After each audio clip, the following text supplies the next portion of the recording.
It all started on a quiet Saturday morning in my peaceful suburban neighborhood.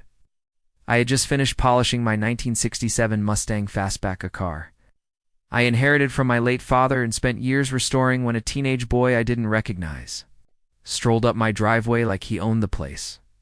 With a smug grin, he pointed at the car and said, "My mom says this should be ours. You people don't need something like this." I blinked, stunned by his arrogance and blatant racism. I calmly asked him to leave my property, but instead he called out for Karen, his mother, who appeared moments later in full entitlement mode, dressed in a leopard print blouse and carrying a clipboard because, of course, she's the self-appointed. HOA President Shea marched up to me, flanked by her son. "That car isn't in line with the neighborhood aesthetic," she snapped. "And it's clearly too much car for someone like you, trying to stay composed." I asked her what exactly she meant by someone like me, to which she smirked and said, "You're not even from around here, and you certainly don't look like you belong on this block." And that was it. I told her to leave immediately, or I'd consider it trespassing. Instead, she whipped out her phone and dialed 911, loudly claiming a suspicious man was threatening her and her son.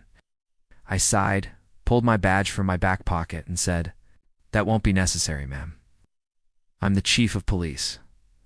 The look on her face was priceless. Her smugness crumbled into panic in seconds. The responding officers, who were already en route thanks to her false report, arrived just in time to see her arguing with me. When they realized who I was, they quickly took statements. Karen was cited for making a false police report and was warned that any further harassment would result in criminal charges. Her son, he slinked away, red-faced and silent. A week later, Karen stepped down as HOA president, and several neighbors came by to apologize on her behalf. Some even complimented the Mustang. Justice wasn't just served, it was parked right in my driveway.